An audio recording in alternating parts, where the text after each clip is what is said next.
What would be the purpose of microdosing? Subperceptual things. Like, so one of the greatest things microdosing does is remyelination in the brain. Yeah. 5-MeO-DMT is the strong, I mean, most of us don't even refer to it as a psychedelic. 5-MeO-DMT, when I've done it at least, I've become a particle of God.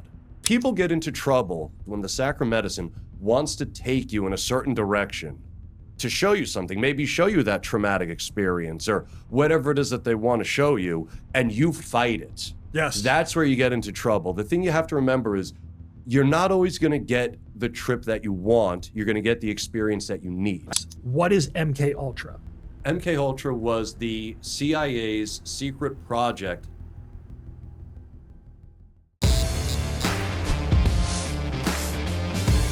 All right, Tom, I've been thinking about this podcast with you for a few days now because it's a topic that I know very little about. I've spoken to some guests that have some experience in psychedelics. So Tom Hastis, welcome to the show. Thanks for having me, man. So let's start this in the simplest way forward. What is a psychedelic? Wow. So that depends on who you ask. Okay. If you ask the neurologists, they'll tell you that a psychedelic is any substance that interacts with the 5-HT2A receptors. So that's, in short, they would say something like cannabis, even in high doses, is not psychedelic because it interacts with cannabinoid receptors. Okay. I would disagree personally because I base my concept of what psychedelic is on the original definition of it, which is a mingling of two ancient Greek words, psyche and delos. Psyche is, we get our term psyche from psyche. It's actually spelled the same way. Okay. Delos is an ancient Greek verb meaning to manifest. So psyche delos, or psychedelic, means to make the mind manifest. However, in ancient Greek language, psyche also means soul. We today separate in English, we have the mind and the soul. Yep, you're right. In ancient Greece, they didn't do that. So psychedelic could also mean soul manifesting. For that reason, I think that things like cannabis can be psychedelic because they interact, I think, with the soul. Amanita muscaria mushrooms, that's the famous red cap with the white spots that Smurfs make houses out of. Yeah. People would say that that's not a psychedelic mushroom because it interacts with the GABA receptors. I would say that it is because it produces an otherworldly experience. So in answer directly to your question, a psychedelic is something that it makes us feel like we are in another place. It's not like being drunk. It's like you're going somewhere else than where, you're setting. So here is my sort of confusion on the matter. When someone were just to say they eat mushrooms, right? Are they in control of themselves? Depends. How so? Well, it depends on how ready they are. Have they done any preparation? Are they just going out and like, oh, I'm at a keg party, I'm going to eat some mushrooms? Yes. Then, I mean, maybe not. It's kind of up in the air. When I eat mushrooms, I'm in complete control of myself. Okay. So, so you're lucid, you have full autonomy over your body and your actions. Mm-hmm. That's fucking crazy. I mean, I'm performing ritual on high doses of mushrooms, so I have to be able to focus. Okay, so let's take a step back. You said the prep work before eating mushrooms. What would that be, prep work? Prep work, things like meditation is really good. Any kind of contemplative practice, jujitsu is great, exercise, anything like that is good for it. Prayer is excellent. And what does that do for you? Get your mind ready. Mostly, so meditation and some kind of martial art, especially because of just the discipline aspect of it. Okay. Sometimes you could see some crazy stuff when you're deep in there. Do you have the mental fortitude to be able to, dive? See, but that's what concerns me.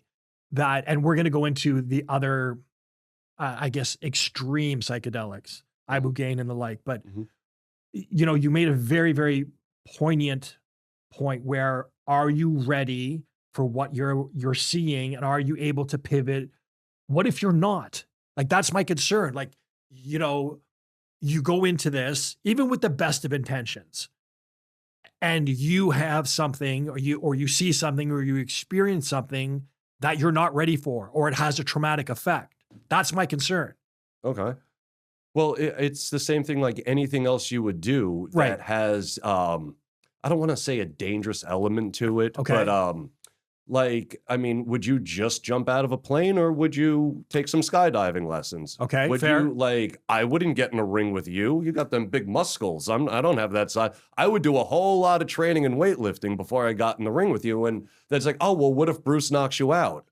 Okay, well, I still did all the training. I'm going to be okay ultimately because I have the training. So is it fair to say that if you do have a bad experience, you will still be okay afterwards? Again, it's Fuck, dude, you're not selling it to me. I'm not trying to sell it to you. That is my concern. Like, it's so fascinating to me. Sure. We discussed it last night at dinner. Yeah. But the off chance that you come out not okay. So I think that also gets exaggerated a lot. Okay. The idea that you're going to be like permanently crippled from like a bad psychedelic experience. Okay. I've been doing this for a long time. I've never encountered, and don't have any colleagues that's ever encountered somebody that has been like permanently crippled from a psychedelic experience alone. Now, maybe if they did something stupid, like jump, I don't know, out of a window. Yeah, no, dude, I'm not talking about shit like that. No, you mean just like sign of psychic scars or something like that. Well said, yes. Well, again, that can happen, and that's what the preparation is there for. Look, all of life is a risk. I mean, you get out of bed in the morning, you know what I'm talking like, and especially if you're going to do the kind of work that we do, you're taking a risk no matter what. And so it's just sort of, you accept that about it. I accept the fact, me, it's a little different because I don't have bad trips and I don't like worry about that. I think that's part of the problem. And correct me if I'm wrong, but if you go into this pensive or concerned, maybe I'm going to have a bad trip, then does that likely 100%? Like that is, you're almost guaranteed. I shouldn't say 100%, but you're like 99.9% guaranteed. The people get into trouble when the sacramedicine, which is what I call them because they're both sacraments and medicines, when the sacramedicine wants to take you in a certain direction to show you something, maybe show you that traumatic experience or whatever it is that they want to show you, and you fight it. Yes. That's where you get into trouble. The thing you have to remember is you're not always going to get the trip that you want. You're going to get the experience that you need. I've heard that from many people. Yeah, and well, those people are correct. Right. But so there's that side of it too. And sometimes, look, you need a good ass kicking sometimes. This is true. You know, you need it. So maybe that's, it wasn't all love and light and unicorns and, butterfly farts and all that, but you actually got something really useful out of it. I can't get too much into the details at all, but I was actually just had a client last week. Yes. And she did not at all get what she expected or wanted out of it. Okay. But holy, did she get what she needed out of it. And she was so happy that it didn't go, like once it was all over with, she was way more happy that it didn't go the way she wanted than if it would have just been, the flowers and rainbows and stuff. Right.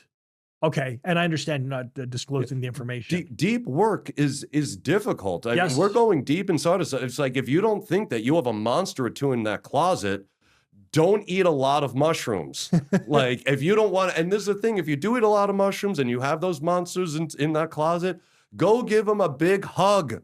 Those monsters need a hug. They need you to talk to them. They're not really monsters. They're parts of you that you don't understand yet, or you don't understand why they make you do the things you do. And these sacred medicines really help you figure that out. Again, if done correctly. Sure. As you said, you get what you need. Is someone capable of understanding the message, or do you have to do some work on that as well? Sometimes. Yeah. It depends. So for me, the message is always very clear. When I drink ayahuasca or I eat mushrooms, I have no doubt whatsoever that I am being connected with the divine. Nice. There's no question. And so that's what I'm getting. Psychedelics are non-specific amplifiers. So a lot of what the prep work, what you're doing, is you are amplifying certain aspects of what you want to see. Now, I can't get too deep into it because these are secrets passed down throughout the, I mean, you have to be able to read Latin and like Nice. these old grimoires and stuff to get this. But, you know, I'll say as much as I can about that process without revealing the secrets. Okay. Because those we'd have to work together and, you know, go inside and to really unlock the secrets of how these things work. So a friend of mine, he deals with anxiety. And so what he would do is he would microdose, I believe it's called Golden Teacher. Oh, love golden teachers. Yeah. Yeah. And so he's like, you're not tripping balls, as he said. It's calming and it's just a nice feeling. Well, if you're microdosing, you shouldn't be feeling anything. Microdosing, I one way to think about it, I call it vitamin dosing. Okay. When you were a kid and you took Flintstone vitamin, did you ever feel like you were high on Betty Rubble? No. No, of course not. Dino that fucked me. Oh, it was Dino that did. Okay, well, you took too much Dino. You're bumping lines of Dino off the table. That's Gotta right. stop doing that, man. Well, most people aren't getting high off Dino. Okay. Microdosing should be the same thing. If you're feeling anything from the microdose, you took too much. Okay. So then what would be the purpose of microdosing? It's just subperceptual things. Like, so one of the greatest things microdosing does is remyelination in the brain. Ooh, so what does that mean? So in our brains, we have obviously nerves, right? Mm-hmm. Our nerves are covered by this sheath, kind of like these a myelin sheath. Yeah, exactly. Yes. Now, over time, that myelin breaks down. Yes. Okay, that's where we get Alzheimer's, Yes. dementia. Okay. Psilocybin mushrooms, Amanita muscaria mushrooms repair the myelin in your brain. There's also a peptide that will do that as well. Oh, cool. So because I'm involved in peptides, and like I believe that we are meant to better ourselves in every aspect of our life. Oh yeah. It would be very easy just to say, I'm getting older. This is the way it's got to go. My mental acuity is going to decline. My physical acuity is going to decline. I think that's fucking bullshit. Well, it is. And that what you do is you're setting yourself up right there. Look, here's the deal. Some of us are going to grow old and some of us are going to grow into elders. And you make the decisions that determines which one. And if you think, I'm going to get older, I'm going to get slower, anything like that. Dude, I've gotten better as I've gotten older. As I think you should. Make sure to do that, yes. So to your point, those mushrooms, they repair the myelin sheath around your brain. Mm-hmm.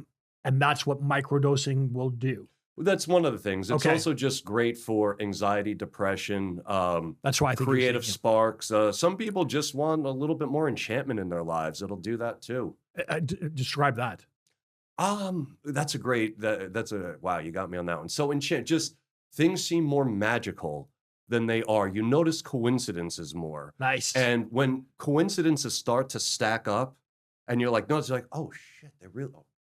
Dude, I fucking swear all the time. Don't worry about it. You'll be like, oh, dag nabbit. Oh shit, like there really is something out there listening. It isn't just material reality. And that is, for me, the greatest benefit of these sacral medicines is I don't fear death.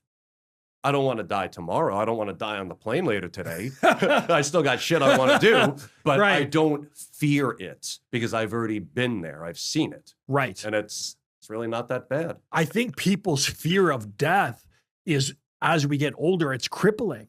Sure. If you could accept something to that degree, for example, to put it in different perspective, I train with a lot of fighters, right? And I know a lot of people that are trained to fight. And their fear is, let's just say, a beginner. They're afraid of getting punched in the face, right? They'll be afraid of it. But once you start getting popped in the face repeatedly and you just accept it that it happens, you know what? And it's not that bad. Then you no longer fear it. Exactly. And I think, again, going back to my premise and my belief in life, we should face our fears until they're not.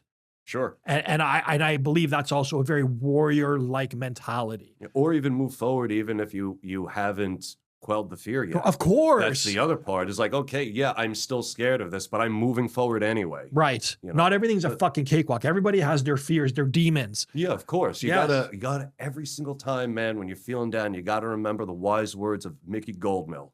Don't know who that is. I didn't hear no bell. Get up, you son of a bitch. I didn't hear no bell. That's right. Was that his name in Rocky? Mickey? Yeah, Mickey yeah. Goldmill. Oh, I didn't know that was his last name.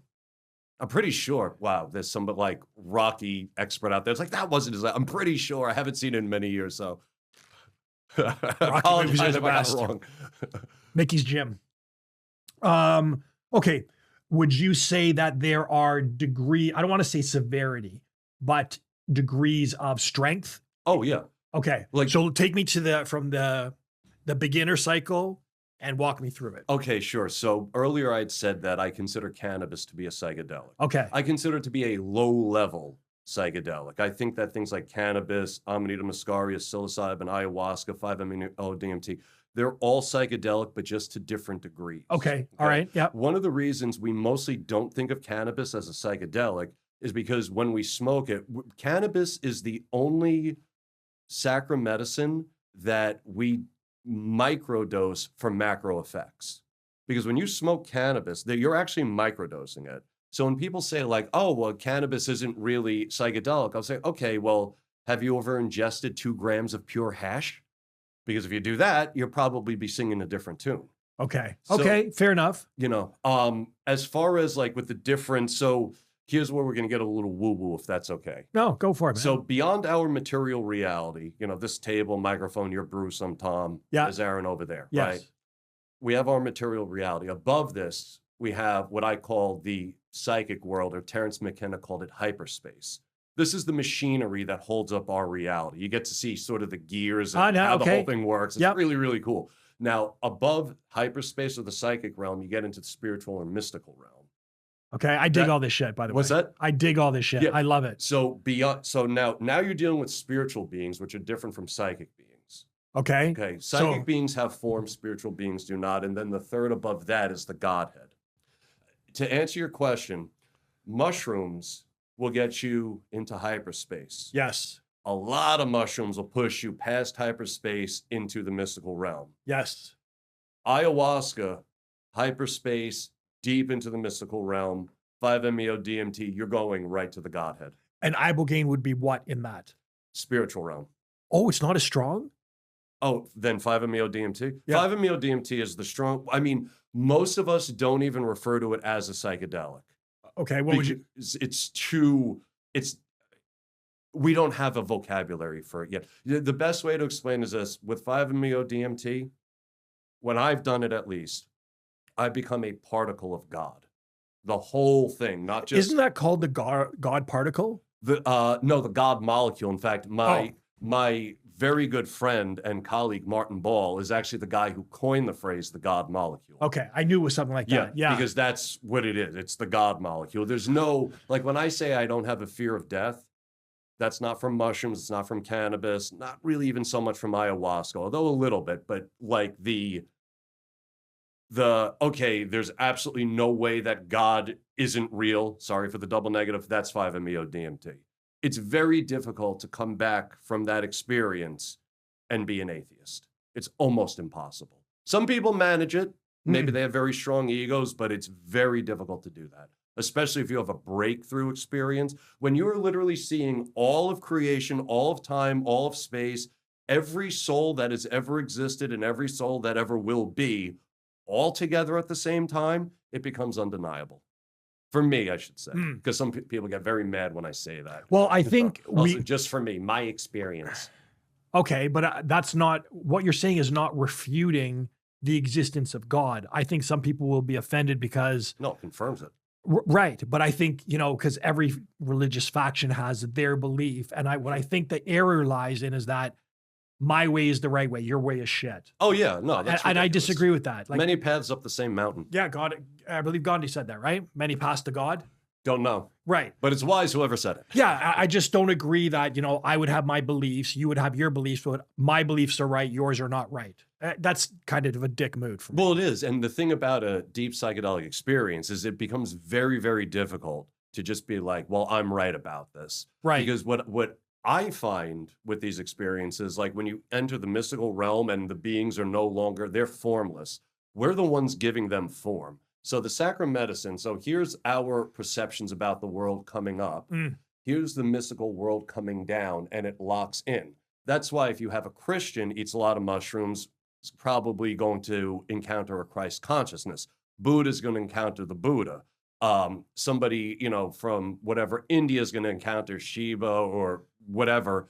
The thing is, we're talking about the same energy, but we're just giving it different forms, but it's the same stuff. It's kind of like if we were, all right, let's say we had the same liquid, right? Yep. And we have this water bottle and that coffee cup, Yes, right? yes. We pour the liquid into this and that, Yes. right? Same liquid. I like how you're doing but this. it's taking a different form. Yeah, I because like the how you did vessel that, is dude. different, That was but it's fucking the smart. same.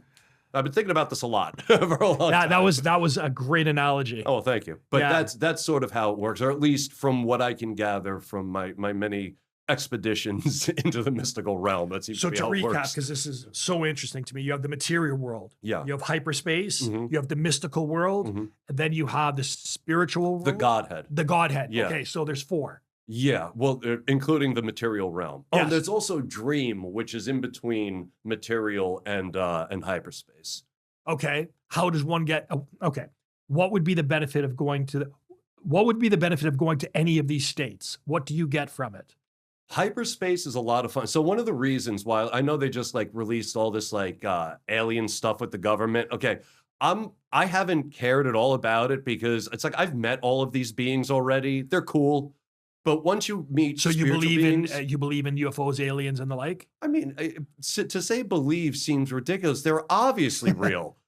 I agree, dude. You know, let's say I believe in aliens the way I believe that this is a bottle of water. I just think it's completely insane to me to presume that Earth is the only fucking planet capable of life. Oh yeah, you, me, and everybody else. Like I don't know, dude. There's a lot of motherfuckers out there that don't believe in aliens. Really? Yeah, man. It's insane to me. Like, what is the probable chance that Earth, like this is it? We've maxed out everything. Like we're the best that we're ever going to be. I mean, future generations are going to be hopefully, you know, evolved more than we are, especially now where things are so fucked up. But come on, man. Like, we only know our galaxy. Yeah. We don't even know, and we can't And even we see barely know it. And We barely know our 100. galaxy. We barely fucking know Yeah. it.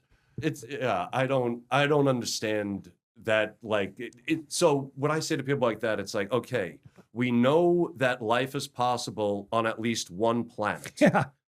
By what scientific law are you saying that it can only be one?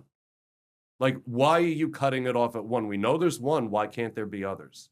Billions. Yeah, of course. Right. Yeah, it's And then we make the assessment. Well, for example, I've heard people say Mars did have water at one point, but let's just say there's a planet not capable of sustaining life as we know it with the oxygen that we require. Okay, but we don't know the physiological makeup of another species, what they'll need. Maybe they get off on sulfur. Maybe they get off on a completely different It's insane. Yeah, no, of course. Yeah. Yeah. Okay. Yeah, and we always assume that they would look like us, like Yeah. sort of atomatomically. No, they don't. They don't have to. I Yeah. mean, I think we did that in movies just to make it more relatable that we can, No, of course. you know, but E.T. was that was fucking, you know, a lot of people actually feel that you've seen the movie E.T. Of course. Right. That alien scared a lot of kids. Really? Yeah. Huh. I bawled my eyes out when that E.T. was dying on that fucking Yeah, of table. course. Oh man. Yeah. Okay, so we have the material world, which is as we know it. We have the dream state. And then we have hyperspace. Mm-hmm. Do you have a preference in the states? Oh yeah. I'm always going for the mystical realm. That's where The mystical. yeah, the spiritual, the mystical realm. That's always my goal. How deep do we want to get in? How woo-woo do we want to I get want to here? woo-woo. Okay, so I have within my religion, I have what I call hyparxes. Hyparxes is from an ancient Greek word hyparko, which means a foundational element. Okay. So the hyparxes I have are Gaia, which is life and consciousness. Also, isn't Gaia the goddess of like nature, earth? Yeah, the earth goddess in ancient Greece. Yes. Yeah.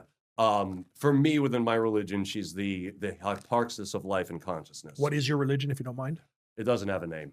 Oh, really? Cool. I It like doesn't that. have a name. It's just how I practice and the weird things that I do when I'm eating mushrooms, drinking ayahuasca, Okay. kind of stuff. And you know, when I'm not as well. I didn't know ayahuasca you could drink. I thought you smoked it. No, you drink it. Oh shit. Okay. Yeah, you drink ayahuasca. Huh. What is the toad venom one? That's 5-MeO-DMT. Okay. Yeah. What's the one from the cactus? That's peyote or San Pedro. Jesus. Jesus is from the mushroom. No. I met Jesus the last time. I just did 3 nights of ayahuasca a few weeks ago, and I met Jesus for the first time. I asked the Hyparxes, Gaia, Hecate, and Circe. I was like, if you guys could just, I love you. You're my main squeezes, but I want to try to meet Jesus, the Hyparxes Jesus, that who actually allows us the spiritual path back up to God. And I did. Jesus, wow, that was. And so you said you did experience. 3 nights. Yeah, So, I always do 3 nights. so that means, how long does the trip last? Well, so Friday night, we started around 9, 10 p.m. Yep. That'll go all night. Then you get a nap or whatever. You start the next night around again, 9, 10. Day you get a little nap. And then sometimes on the third day, you'll start earlier, like noon, or sometimes you'll start at night again. So a fucking trip will last. Well, you're not tripping the whole time. And I don't want to be disrespectful by saying you're tripping. No, it's okay.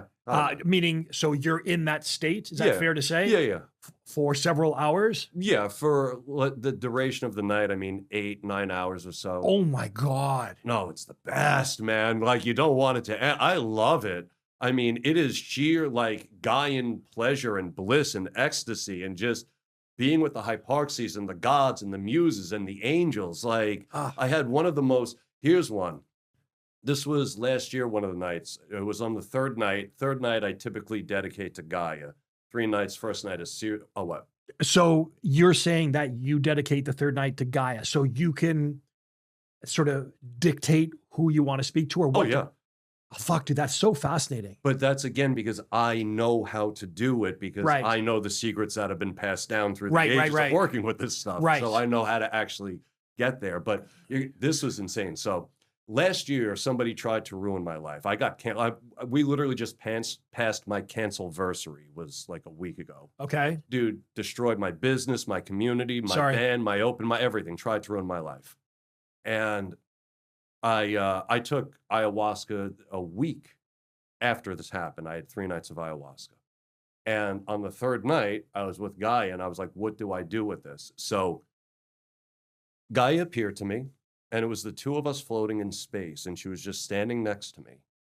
Again, no form. It's a presence, but next to me. Okay. Holding this little baby that was essentially the pain that this person had caused me. All of the pain, all of the hurt of spending 7 years building a business just to have this piece of shit tear it down because I said that non-binary is a fashion trend, which it is. That's why you got canceled? I said non-binary is a fashion trend and that gender ideology mutilates children. Where's the lie? They're both 100% true. So this piece of shit the mob, somebody set my porch on fire. It got crazy. I had to go into hiding. Anyway, I'm in that space with Gaia.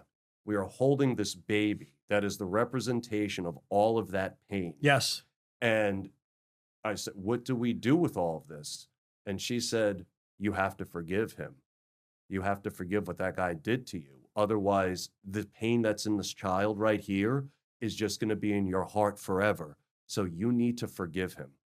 And that is like the hardest thing because I'm like, well, that I can't, like this dude did it. Anyway, the Archangel Michael came up behind us, spread his wings around us, and we were just in this angelic wing cocoon with Gaia, this traumatic, and I was able to forgive that guy because Gaia told me that if I do anything, and look, I still wake up some days with the thought of, I want to kill this guy. Gaia said to me, if you hurt him in any way, we're done.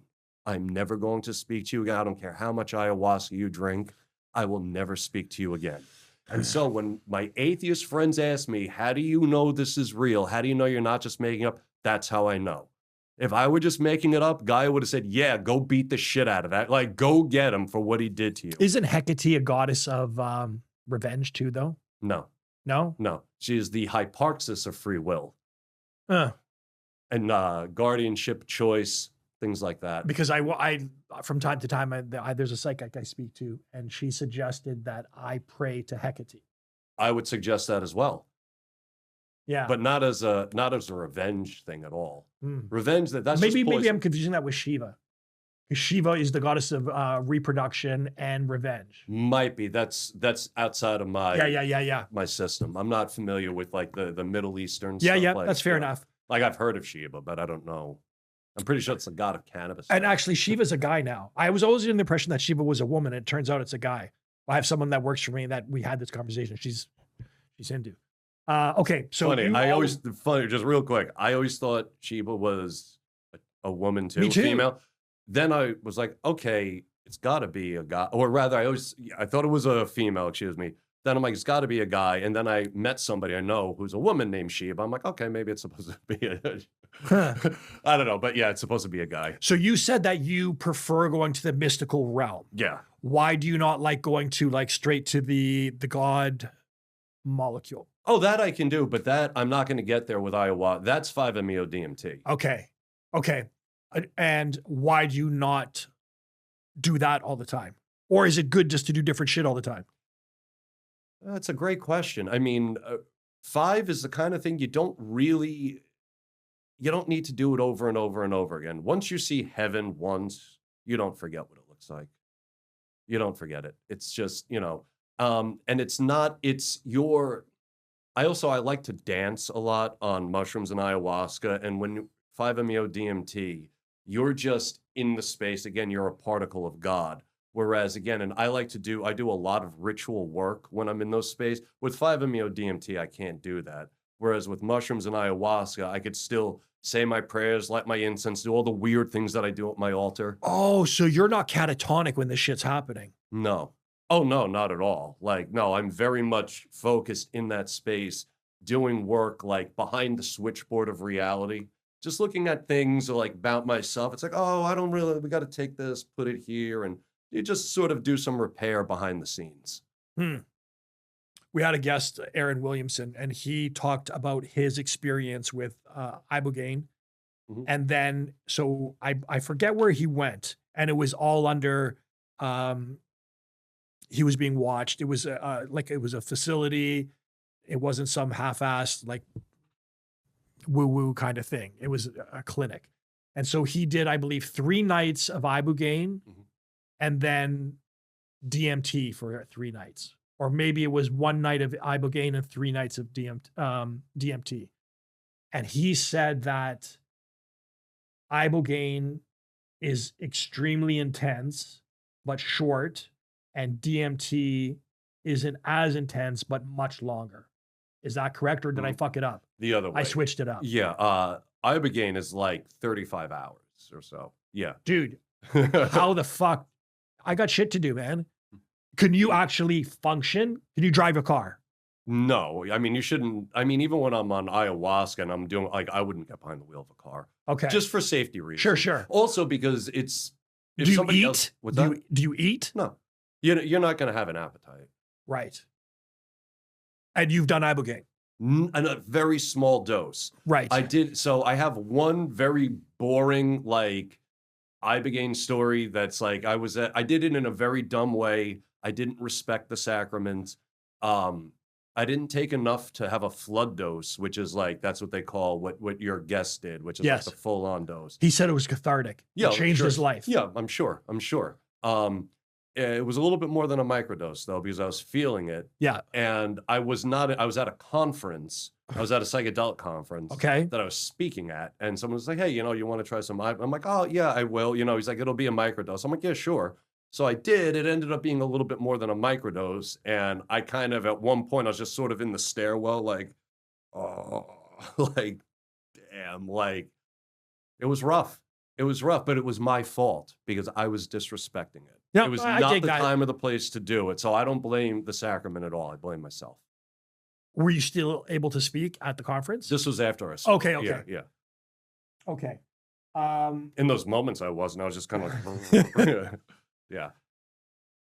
When we spoke earlier and I had confused certain, so licking the toad is 5-MeO-DMT. Yeah, so what it is it's when the toad has a gland on it. Yes. And when you sort of massage the gland, I don't recommend getting it from the toad, however, getting the sacrament from the toad for a few reasons. Like, they make synthetic 5-MeO-DMT. Yep. And one, that toad is experiencing absolute terror, which is why it's spraying the 5-MeO DMT, because that's its defense.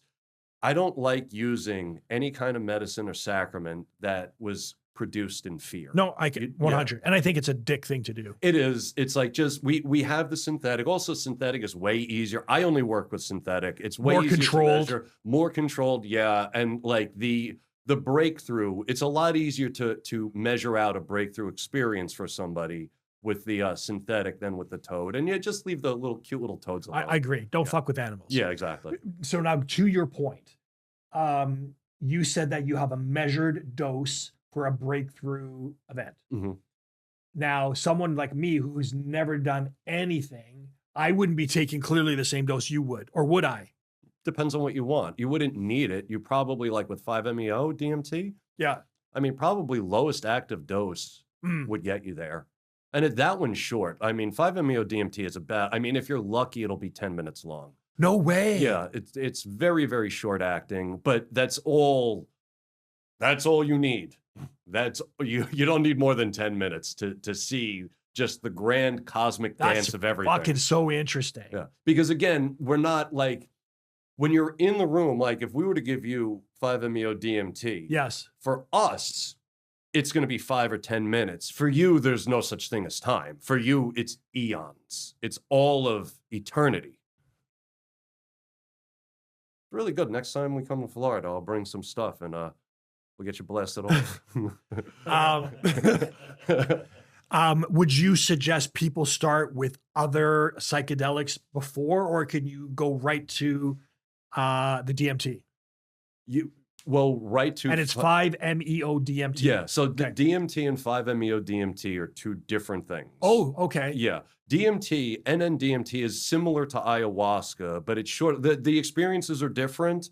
It's shorter lasting, so it's way harder to break out of the psychic realm and get into the mystical realm, at least with my experience with DMT. Whereas with ayahuasca, if you do the dieta, you follow the dieta properly. I do a lesser mystery. Dieta, are you familiar with that term? No. Okay, let me back up. Yes. So dieta is a special diet you're on before you take ayahuasca. How long and what's the diet? So the longer you go, the better, but at least a week. Okay. Diet is, some of it is easy, some of it is difficult. Okay. No salt, no red meat, no alcohol, I don't drink. What's that? I don't drink, so we're cool there. No drugs of any kind. Don't do drugs. This one's a little rough for some people. No orgasming. That's a problem. That's the hard. Okay. See, for me, the no salt, the no sugar, the no red meat, that's easy. Yeah. Not being able to smoke a joint and bust a nut, that's the hard part. Right. So what is the rationale for that? You're cleaning out all right, there's two ways to look at it. For some people, they would say that these certain things could interact poorly with the medicine. Okay. For me, I do it because because of what I call the Circean principle. I am giving these things up in honor of the high power. I am saying that sitting with you and being with you in that space means more to me than smoking this joint and getting a blowjob. Like, you know what I'm saying? Yeah, It means way more to me than that. It means way more to me than having a steak. I had a So you're beer giving last reverence. night. Exactly. That's why I do the dieta. And what I found, I put this to scientific scrutiny. Whereas sometime I'll sit for 3 nights with ayahuasca and it's like I completely ignored the dieta. First night is absolute hell. Hypoxis don't show up. I don't get to the mystical realm. I'm literally in this loop of the chaos of hyperspace. Second time. What would that look like? And I'm sorry, like this is so interesting. Okay, sure. So imagine, this is what it was like for me. Yes. Imagine you took the colors of Ronald McDonald, so just yellow, white, red, and just put it into a checker pattern and spread it out all over everything. And your entire body was on this light speed roller coaster, just going through this stuff. It was essentially like the basement of hyperspace. It sucked. It was terrible. I hated it. Yes. So then the second time, I'm like, all right, I'm gonna abide by the dieta a little bit. Like, I'm not gonna drink, won't smoke anything, but maybe, I'll have a hamburger, whatever. I tried doing that. It wasn't as chaotic. Yes. But I could hear the goddess Circe, the Hyparxis Circe calling out, saying, like, but I couldn't reach her. Do you because I think had to- subconsciously you knew you weren't giving the proper reverence and perhaps you weren't allowing yourself? No. Okay. When you're there, I mean, the medicine has control over you. You don't have any control. Fair over enough, fair enough. What's going on? So then the final time I tried this experiment, I stuck so strictly to the diet. I was more strict than the ayahuasquero, the guy facilitating the sacrament. I was stricter than he was. That's Okay. how strict I was. And that was just the absolute bliss. It was awesome.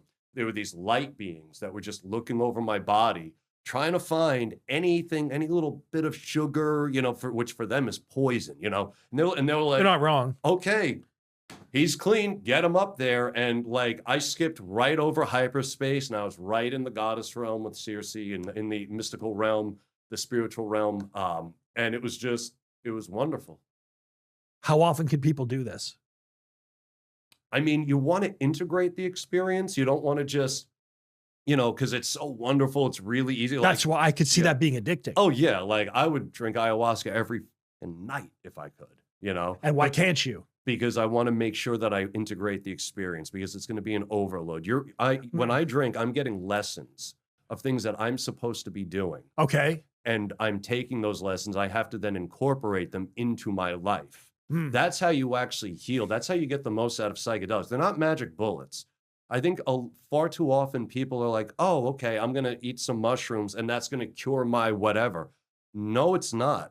It's going to give you the insights. It's going to show you the path, but you have to then walk that path. It's not going to walk that path for you. But then you could put that lesson to anything in your life. Of course. And there's always going to be some motherfucker that like, it's very easy to know the way, but there's the work involved in getting on your way. And a lot of people stop at the word start.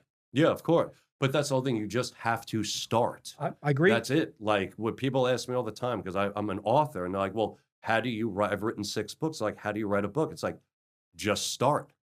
Just start. And like, oh, it doesn't sound good. I'm like, let me tell you, the first 70 pages of my first book, I'm writing. A few months into it, I'm like, okay, let me do some editing. Started reading it. Control A, highlight the whole thing, delete. It was garbage. And so I started again. Yeah. And that's it. And it's just like everything else. The thing is, I don't know, when did we enter this time where everybody just expects to get it on the first try? I know. Like, you remember being younger and it's like, oh no, you have to work towards it. And it's, you know, like an inch every day, a little bit every day. Now, for some reason, we're expected to just understand immediately. It's like, no, you have to put the work into it. Absolutely. You're going to fail, dude. Yeah, you're going to fail more times than you're going to succeed. And it's like, yes, sometimes those first 70 pages just suck. And you have to be honest enough with yourself and disciplined enough as a writer to say, Jesus, I wouldn't want to read this. Right. Highlight the whole thing, delete. But I think over. that's the problem with society right now, because we are allowing average to be acceptable. Oh, yes. We are endorsing and embracing weakness. Yes. You know, participation trophies and ribbons and shit. Yeah, healthy at any size. There's no, how could you, that's such a lie. It is. Yeah. It is. Yeah. And not only that, in my opinion, being grossly overweight speaks to your inability to make good choices for yourself, right? But in saying that, if we can take ourselves down a bad path, we have the power to course correct. Mm-hmm. So, you know, on one hand, people will shit on you saying, oh, you're very negative. You're shitting on fat people or whatever. No, I'm saying that you made bad choices, but now you can start making good choices. Yeah. We have the power to be whatever we want to be. Yeah. You're not stuck there. No. That's the thing. And the problem is we are allowing, like we're allowing, so let's all these pronouns and genders. We are, for whatever reason, allowing that fucking insanity to perpetuate instead of actually looking at it. I mean, and then there's so many political reasons that this shit is happening right now. But at the end of the day, we as a society need to bring each other up, right? And if people are hurting, we have the obligation to help them. But enabling people is not fucking helping them. But I agree. And the problem is the enablers are speaking nicely. And I actually did a reel about this, I think last week or so. Like, we've entered this phase on planet Earth where if you don't like the way somebody said something, then they're not telling the truth. And it's like the example I gave is like, if somebody says to you, you think the world is flat? What are you, a fucking idiot? Of course the world is round. That doesn't make the world flat just because the guy was a dick. The world is still round. Yes. You're just a moron, and your ego is so fucking gigantic that you can't handle somebody speaking to you in a way that he's not fucking wiping your ass with a baby wipe while he's doing it. I know. It's insane. I get accused of being rather blunt and, you know. I don't know anything about that. So.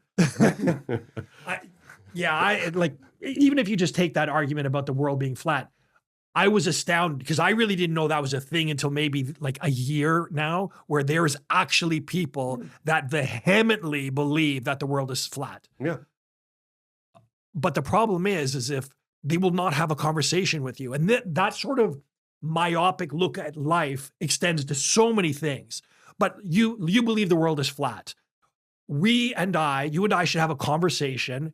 Tell me why you think the world is flat. I'll tell you why I think it's round. Perhaps you could change my mind. Maybe I'm like, holy fuck, the world is fucking flat. Yeah. Well, but that's, again, we just dig our heels in deeper these days. Yes. Like I can still, when somebody presents me with information that cuts against what I believe, I change my mind.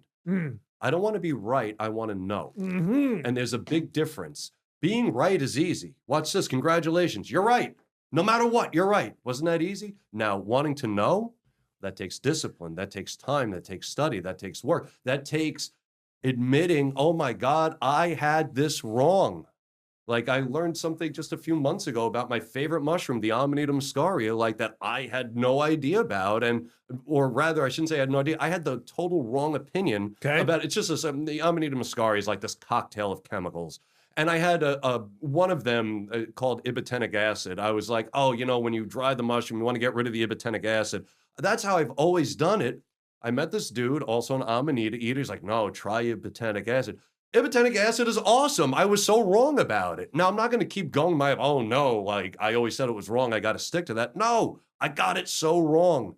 And I never saw that more evident during COVID. Oh, yeah. Motherfuckers just would dig their heels in, and to this day, fucking in the airport yesterday, dude, there's people walking around with fucking masks. Dude, in Portland, there's people walking. Well, but in Portland, I understand. There's two demographics walking around masks. Liberal white women, because they're the most easy people to manipulate, and trans women, because the mask hides their man jaws. Oh, that's why they're doing it. That doesn't bother me because it's actually practical. Like they want to be perceived as a woman, even though they're not. Right. So they're wearing the mask so that it's more difficult to. I mean, you could still tell, but that's I think why they're doing it. Yeah. The liberal white women, it's just because they just do what they're told. Yes. Except if their husbands ask them to do something. That's right. Yeah. Just a joke. Make me a sandwich. It's a fucking joke. People. Yeah. Everybody chill. Yeah. Get the finger off the trigger. Yeah. We squirreled. So going back to these realms of, you have the material, the hyperspace, and the mystical spiritual, and then the Godhead. The Godhead. Why is it called the Godhead? Because it's just God. Okay. It's just, that's all there is, all like that foundational thing of everything. Just God. What level is the most beneficial for someone's growth? That's a great question. It would really depend on what are they trying to grow towards? How does one know what they need?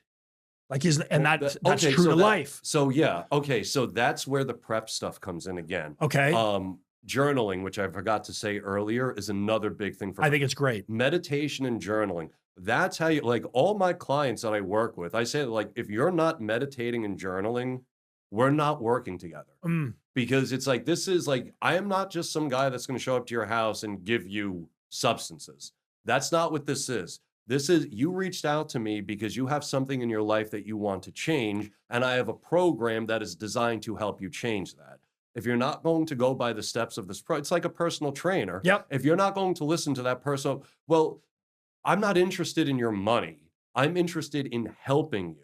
Just like a personal trainer, if you're not doing the personal trainers, like, okay, I have other people I can see. Like, you're not doing it. Like, my goal is not to just enrich myself. My goal is to help people. So if you're not actually running the program, I'm not giving you anything. In most cases. Okay. And some people are in a very, just not a good predicament, and they really need something to get them out of it. And they can't, they're too depressed. They're like crippled by depression and can't. So that's a different thing. Like I work a lot with veterans. Yes. And so one gentleman that I know of that went through this was suffering from severe PTSD. oh yeah. Oh yeah.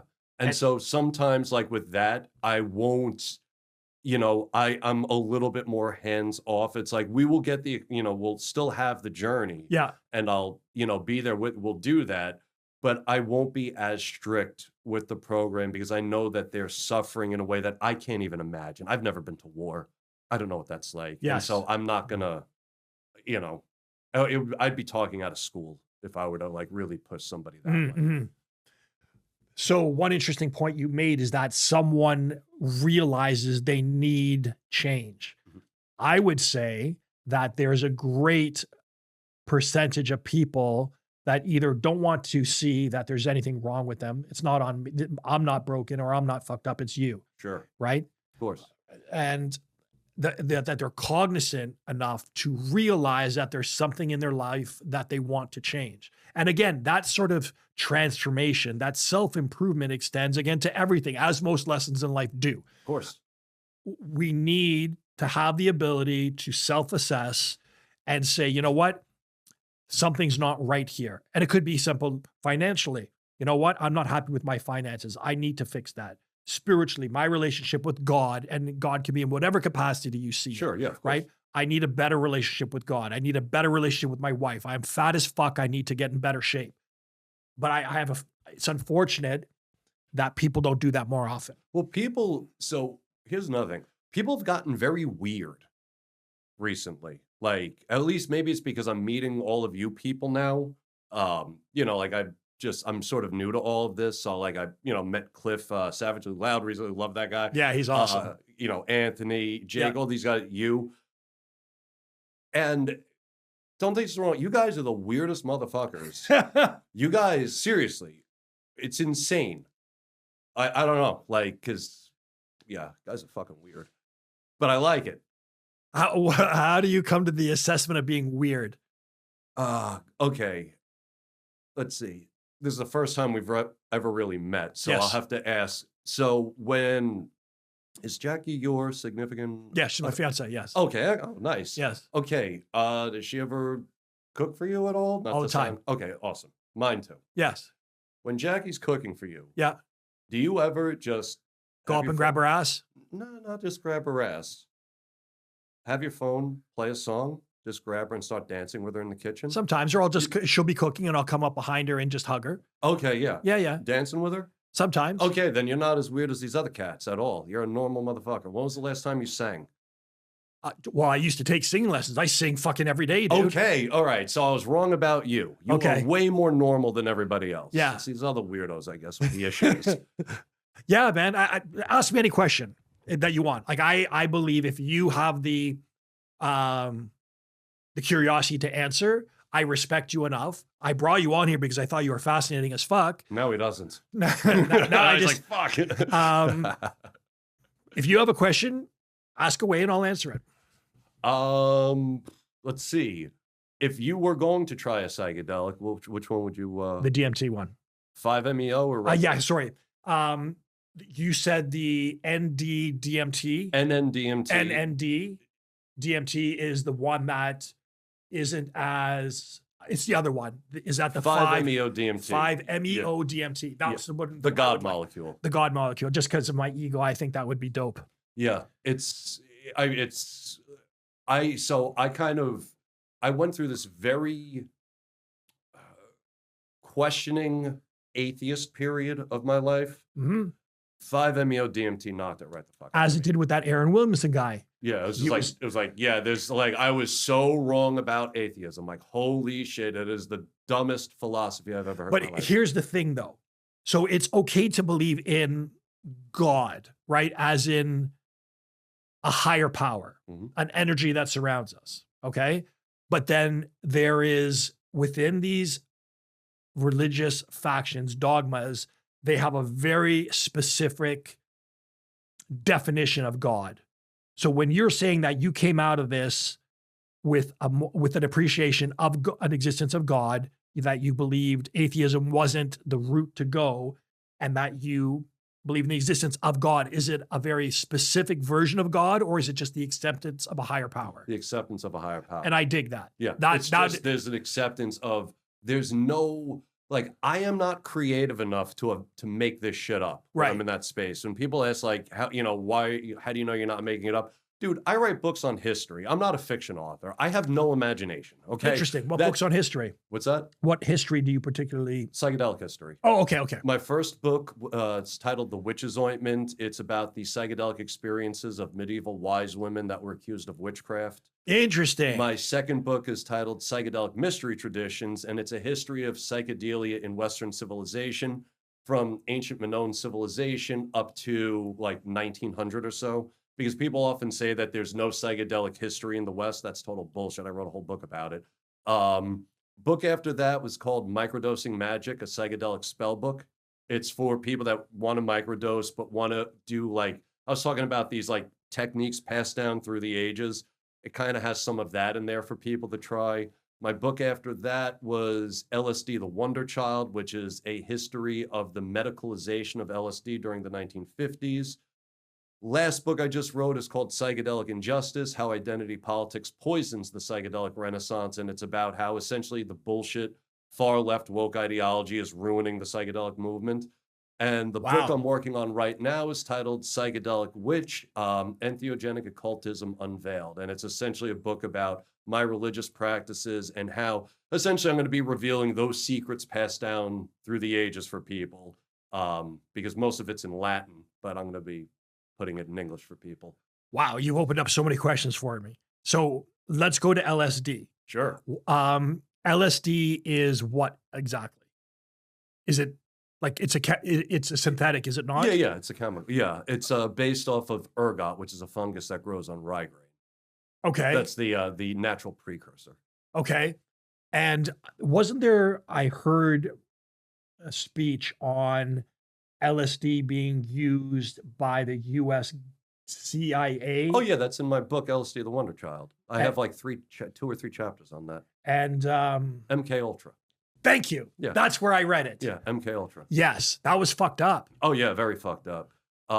One of the things that's interesting though, where it kind of made me rethink the whole thing. Yes. When one of the guys, I believe it was Sidney Gottlieb, was the head of MK Ultra, when he was on trial, before, I believe it was John Kennedy was prosecuting him, he said, you know, if history would have worked out differently, I would be sitting here right now and you'd be all screaming at me, why weren't we testing this stuff on people? Because the Russians were doing it.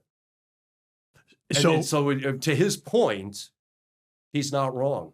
If the Russians would have figured this stuff out and we were all speaking Russian right now, he would have been on trial for not conducting these experiments. So for people that don't know, and I have a very basic glean on this, what is MK Ultra?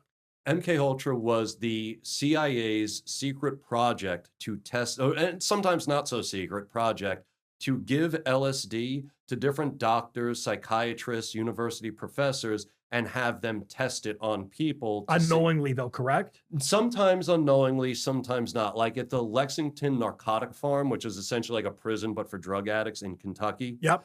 Those people, it was unknowing for some of them. And in other cases, I mean, this was highly unethical. They were giving the inmates, like, we will give you heroin if you will take LSD. So they were essentially giving addicts the drug of their choice to test LSD in some cases. It got very dirty. It got very dirty. And LSD is a psychotropic? Psychedelic. Psychedelic. Yeah. What is the difference between a psychedelic and a psychotropic? Psychotropic isn't, no, I'm thinking neurotropic. Yeah, right, neurotropic. Yeah. So psychedelic, I would say, is far more powerful. With a nootropic, like you're not. Yeah, no, it's not even remotely similar. Yeah, it's like the difference between mushrooms and, like a shot of weak beer, like Bud Light or something, just big difference. Okay. So it is a psychedelic based on the fungus from the rye wheat, you said? Rye grain. Rye grain. Ergot. Ergot. Okay, Yeah. ergot. And how long does that trip last? About 6 to 8 hours. Okay. I'm more of a mushroom person, personally. Why? I just like them more. Okay. Have you ever tried LSD? Oh yeah, many times. Oh yeah, goes great with MDMA. MDMA was great. I have tried that. Oh, you have? Yes. Oh my God, dude. I get Yeah. great MDMA. I get like the cleanest MDMA. Yeah, ever. I have to say the best experience that I've ever done. Because I specifically don't do it now, but there was a time, fuck, I'm disclosing this shit, that I have done ecstasy, right? And back in the day when raves were like, we're going back fucking 20 years ago, the shit you were getting is probably not the best shit. Yeah, it was dirty. Yeah, it was. Yeah, some guy was making it in this fucking bathtub. Anyway, I did happen to come across MDMA pure. Fucking loved it. Yeah. Yeah. MDMA is good. Especially, as I often say, so MDMA with psilocybin mushrooms, best combination since bread and wine. Okay. It's really good. That's when I'm working with people, I typically work MDMA with psilocybin. Wasn't MDMA used by psychiatrists to get their patients to open up? It still is. Yeah, that's the MAPS MDMA trial. Well, they were going on. I don't know if they're still happening because the FDA shut it down. They had a whole panel. One of the reasons, it wasn't the only reason, but this is like why I felt the need to write the book about how this far left shit is ruining psychedelia. Why do you think that is, by the way? Well, about to get there. So one of the reasons that they gave for not pushing through MDMA assisted therapy for people dealing with trauma, PTSD, all that, they said that the clinical trials included too many white people, and we don't know how this will affect other people. Well, let me tell you, FDA panel person, I work with MDMA probably a lot more than you do. Yeah. I've worked with a diverse cast of people. It affects everyone more or less the same way. I would think that genetically or physiologically we are not different. No, and that's honestly, it's unbelievably racist to assume that it's like, well, okay, Fair. so if I drink alcohol and this guy from China drinks alcohol and this guy from Africa drinks alcohol, is one of us not going to get drunk? Like, no, we're all going to get drunk. We're all going to say stupid shit. We're all going to be hitting on the cutest person in the room. We're all going to be behaving more or less the same way, even though no? No, I mean, some people, when they're drunk, they become assholes. Oh, of course. Right. But and the only X factor in that claim would be that if I sniff a bottle cap of alcohol, I get fucked up because I don't drink, right? Sure. So your tolerance would be far greater than mine. Okay. That's the only thing. Yeah, but what I'm saying is, okay, like... No, I agree with you. We would both be stumbling. Maybe this guy's a little bit more of a dick when he's stumbling, and this guy's a little bit more polite when he's stumbling, but they're both still... So like, what I'm saying is, putting aside the individual personality of each person, you can tell when a person's drunk, right? Of course. I used to be a bartender, man. Yeah, okay. And so does it matter if that person's white, black, Chinese? No, man. Of course not. Well, MDMA, surprise, surprise, works the same way. It doesn't matter. Here's what's going to happen with MDMA. Person's going to become talkative. They're going to want to feel everything. Yes. They're going to want back rubs. They're going to want to give you back rubs. They're going to want to cuddle. They're going to want to go into flights of poetry. Like, that's MDMA. Or at least, if you do it with me, that's what's going to happen. I concur. That was the experience that I was in a great fucking mood. Yeah. I was just so happy. Yeah. And you're Canadian, I'm American. How did that happen? I know. Shouldn't we be feeling it differently since you're from the States? And exactly. Right. That's a very ignorant statement, by the way. Well, of course. I mean, it's a far left thought. But of course it's stupid. Why do you think the left is trashing psychedelics? And I understand now that they're ruining it. Okay. So I'm going to put the FDA aside for a moment because they're not part of the movement like my colleagues, like what we're all doing. Okay. So totally different thing. One of the issues is that within psychedelia, we have all of this far left bullshit. Like, I am one of the few facilitators that could tell you what a woman is. Like, that's what I mean. Like, if you ask, like, most of my colleagues, women is whoever says he's a woman. That's what you're going to get. So they're bringing these very far left ideas into psychedelic spaces. So essentially, like, if you're white, you're a bad person. You are responsible for everybody's pain. Yeah. If you're black, you are a victim. You're oppressed. One of the most horrible things you could do is have someone in that space and tell them the whole world is against them. But that is a lot. I mean, there's literally psychedelic DEI, for Christ's sake. Like, it's insane. And all they're doing is just ruining the movement. That's why I wrote the book that I wrote. which is getting just trashed by everybody because I'm telling the truth. Like I have an entire chapter in the book that explains why the war on drugs is not racist at all. You know, I'm sure you've heard everybody says the war on drugs is racist. Yo, I went in, I looked at the arrest reports. It's not racist. The war on drugs is not racist. The long sentences, people go, oh, there were long sentences for selling crack. Yeah, scratch the surface. That guy got caught for selling crack. He was also wanted for a drive-by shooting and a fucking gang rape. That's why he got 15 years, not because of the crack. But it's an easy story to push, right? Oh, of course, because then you get to say, oh, it's all racist, right? Dude, look at what just happened recently a few days ago with that Carmelo Anthony guy. Oh, yeah. Right? It's very easy to say this was racist. The trial was objectively set up to put him in prison. And, you know, it was an all-white trial. First of all, it wasn't even an all-white jury. It wasn't, dude. It wasn't. There were Hispanic people from and there. Chinese. And Chinese as well. And, dude, he stabbed somebody. Yeah. Your lawyer, what's his name? Howard, what's the guy? He's a white guy.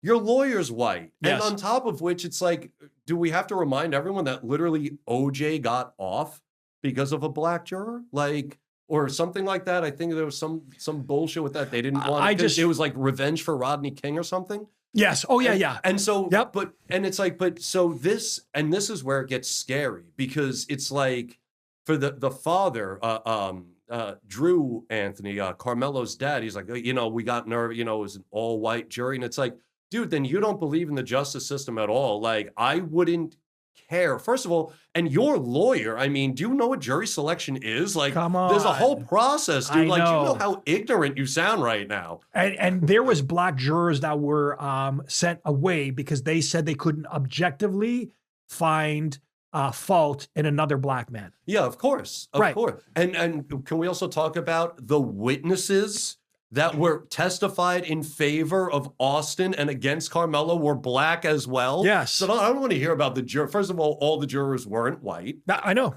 You know? Right. And second of all, the witnesses saying that Carmelo was the aggressor were black. And those are actually the voices that matter because they were there, dude. I know. I've been so vocal about this. And let's agree on another thing. If the roles were changed racially, we wouldn't be having this fucking argument. Right. And we'd be watching the cities burn. That's what would be happening. Yeah. And the very fact that this almost $700,000 the parents got in this fund, and this has been proven. So fuck everybody else for saying that. They bought a new house. No, they didn't. Oh, they didn't? Oh, dude, it's a shame because I messed up my time. I was about to put this reel out. I'm doing a whole video on that. No. Okay, here's what I know, and please correct me. Yeah. I heard that they collected with it wasn't GoFundMe, it was another fund. Give, Send, Go. Okay. I heard that the grandmother got a nose job. It was the mother, but that didn't happen either. Okay. I heard that they booked cruises and they got a new car and a new house. I heard from the mother, I saw the reel where the mother stated that because of the trial, they were getting such hate that they had to move to a better neighborhood, therefore the purchase of the new house. So that's okay. Excellent. Okay. That's what I know to be true. Okay. So let's start with so it was Give, Send, Go. Okay. Over $600,000. Yes. What people I think miss is that within the Give, Send, Go, yep, the literature, how they had it set up was for legal defense. Yes. Relocation due to threats, which is understandable. Well, it is. Look, the family does not deserve death threats. They don't. No. They didn't do anything wrong. I don't think anyone deserved death threats. Of course, I don't. As somebody like you and I mean, we wake up to death threats. I haven't gotten them yet. Really, not yet. No, that's not an invitation. But what is fucking strange to me is that the gentleman yesterday, Jake Ryan, he's like daily he gets death threats. Oh yeah, me too. That's fucking insane to me. That's like that meme where it's like the guy with the news. It's like, oh, first time, you'll get them. They'll start coming in, man. Don't worry about it. yeah, they'll start coming in, and they're not the ones to worry about. I worry about the death threats that they don't send. Those are the ones you got to watch out for. Yes. Anyway, so they were receiving death threats, obviously, and I don't think they should have. Look, I don't actually think his parents are bad people. I don't believe that they raised him to stab anybody. Okay, fair enough. Okay. The nose job thing, it was about Kayla Hayes, the mother. Okay. She did not get a nose job. They were renting the house. that like people say they bought a new house. That started from a Daily Mail article. And in the article, so what happened was this is common in our social media world.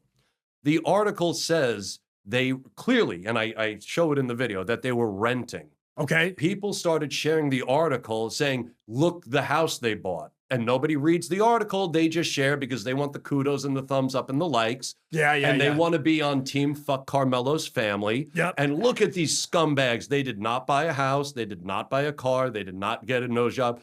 In fact, this is another thing. When people were saying they bought the house, the car, and the nose job, the funds for Give Send Go hadn't even been released yet. Okay. Were the funds released? They were released. And although we don't have all of the receipts, it seems here's what they spent the money on. Legal defense. Here's another myth. People say that Carmelo had a public defender. Yes. No, he didn't. He had 3 separate private lawyers on retainer. Okay. I was mistaken about that. Kim Cole's the name, Bill's another guy, and Howard is the last name of the other guy. All 3 of them, none of them are public defenders. There has not been a single public defender ever in this entire case. Okay. The money went to the legal defense. Yep. Transportation, which is where the car thing comes from, security, and relocation. And that is exactly what they spent the money on. The relocation, explain that. They were getting death threats, Yep. and they wanted to move to a gated community where it would be safer, and that makes total sense to me. Okay. So in essence, did they buy a new house? No, Okay. they rented it. Oh, Now- okay. Now, some could argue, did it need to be, because I think it's like, and I'm not 100% sure, but I think it's like a $3,000 rent a month. Did they need, could they gotten along on like $2,000? I don't know. That's not for me to say. That's where maybe you can make an ethical argument of mismanaging, but I don't know. I don't know what kind of lifestyle they live or anything like that. So what I'm getting at is everything that people have said about the parents, so far as I can tell, and I dig deep. Yep. There's nothing there. Now, if we want to talk about how much of a scumbag piece of shit their son is, no disagreement there. Right. But I'm never on board with family members receiving any kind of hate or any kind of backlash or bullshit or threats because of something that, their son or father or whatever did. Sure, but the argument is that they should have raised a better son. But how do we know they didn't? I mean, other than the fact, okay, that's a dumb question because he stabbed somebody. But what I'm saying is that you could be great parents. And this is why I'm going to say this. So way back, and this is one of the things that got me off the liberal thinking, because I used to be very much more liberal. Really? Okay. And this was back in the Occupy Wall Street days. I was actually one of the first 50 occupiers. It wasn't even called Occupy Wall Street yet. Anyway, there was a dude there that I knew. I knew him from high school. We went to different high schools, but I knew him. And he was just this junkie on the street. And he saw me and I was like, oh my God, I couldn't believe it. He's like, you see what the government did to me? And I was like, dude, I know your parents, great parents. I know your sister. She went off to law school. You had every advantage that everybody else, middle class, had. The government didn't do this to you. Your parents did. You scumbag. You did this to you. So that's a very hard truth to accept. Sure. And so what I'm getting at is that's where I'm at with Carmelo Anthony. I don't think for 1 second his parents raised him to stab anybody. I believe that was just a piece of shit move that scumbag just picked up. Look, his father was the general manager of Chrysler, making 6 figures a year. Okay. They had a really nice, Kayla, the wife, they were so well off. She was a stay-at-home mom.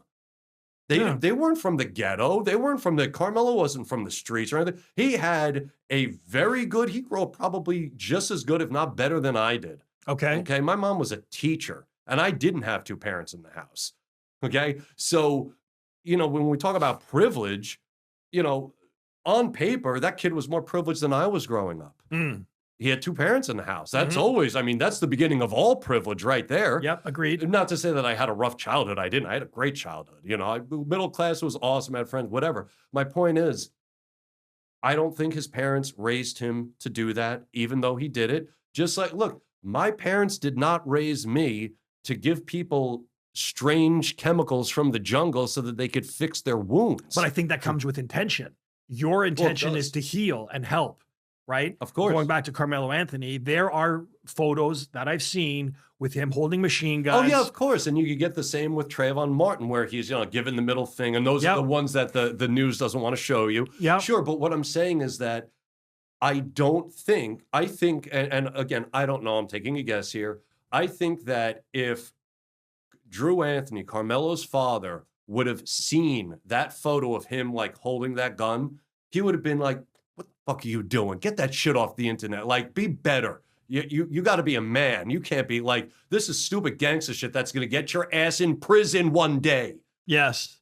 So I think that's, I don't think any parent wants to see something like that happen to their kid. Now, No, some of nobody them does. don't know. I mean, unfortunately, you have generational trauma where like the gang behavior is literally passed down.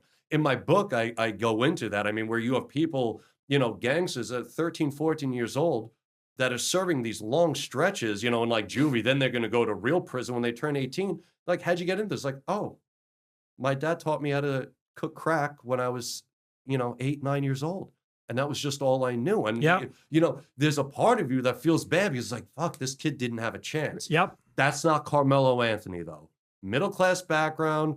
I feel like his parents didn't raise him to be a piece of shit. He just decided, oh, I want to be gangster. Well, good luck now, motherfucker. You're going to get all the gangster cred you want now. 35 years. 35 But he's going to be years. out in 17. What's that? He'll be out in 17 years. You know what? I don't know that he's even going to survive. Yeah, that is true. He's going to big boy prison. Yes. I don't even know if he's going to survive. And if he does, I mean, he's not going to be, if he had any use before he entered prison. That is the problem. He's going to be, well, it's actually one of the things in that my organization is trying to solve. It's a new kind of healing house. Okay. For drugs and people leaving prison. Okay. One final question. Sure. And you touched on this earlier, and by the names of your books. You seem to have a correlation between the occult and psychedelics. Yes. So that's very interesting to me because I am very, very fascinated with the occult, right? And how does that correlation exist? And wouldn't that be also an affront? Because some people see the occult as an affront to, at the very least, Christianity.